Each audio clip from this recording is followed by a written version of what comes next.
தமிழ்நாடு கர்நாடகா இடையே காவிரி நதிநீர் பிரச்சினை உள்ள நிலையில் கர்நாடகாவைச் சேர்ந்த சோமண்ணாவை மத்திய நீர்வளத்துறை அமைச்சராக நியமித்திருப்பதை திரும்பப் பெற வேண்டும் என கரூர் எம்பி ஜோதிமணி கோரிக்கை விடுத்துள்ளார். அவருடன் நமது செய்தியாளர் சுபாஷ் நடத்திய கலந்துரையாடலை பார்க்கலாம்.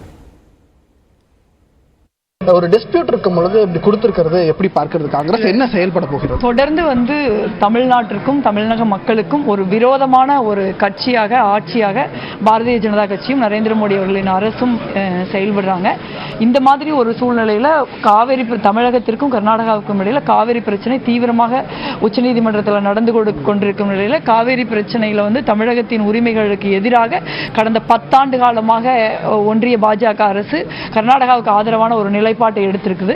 அது கடுமையாக கண்டிக்கத்தக்கது. இதில் அதிர்ச்சி அளிக்கக்கூடிய வகையில் கர்நாடகாவின் பாரதிய ஜனதா கட்சியை சேர்ந்த வி சோமண்ணா அவர்களை ஜல்சக்தி நீர்வளத்துறையின் இணை அமைச்சராக பாரதிய ஜனதா கட்சி நியமித்திருக்கிறது. இது கடுமையான கண்டனத்திற்குரியது.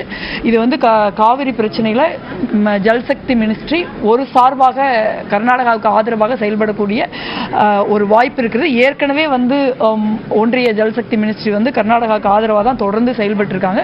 உச்சநீதிமன்றத்தில் பல அஃபிடவிட்டுகளை அவங்க தமிழ்நாடு அரசாங்கத்திற்கும் தமிழ்நாடு உரிமைகளுக்கும் எதிராக அவங்க தாக்கல் பண்ணியிருக்காங்க. இந்த சூழ்நிலையில் கர்நாடகாவை சேர்ந்த ஒரு பாரதிய ஜனதா கட்சியின் அமைச்சரை ஜல்சக்தி மினிஸ்டராக போட்டிருக்கிறது கடுமையான கண்டனத்திற்குரியது. உடனடியாக அவரை அந்த அமைச்சரவையிலிருந்து டிராப் பண்ணணும், அந்த ஜல்சக்தி அமைச்சகத்திலிருந்து டிராப் பண்ணணுங்கிறதுல அதை நாங்கள் வலியுறுத்துவோம். நாடாளுமன்றத்திலையும் நாங்கள் வலியுறுத்துவோம்.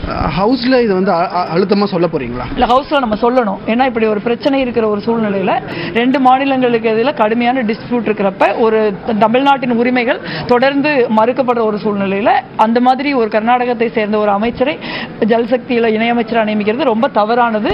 அப்போ ஒரு அரசாங்கம் நீங்க என்ன வேணா பண்ணுங்க, நாங்க இப்படிதான் பண்ணுவோம்னு ஒரு வெளிப்படையாக சொல்ற மாதிரி இருக்குது.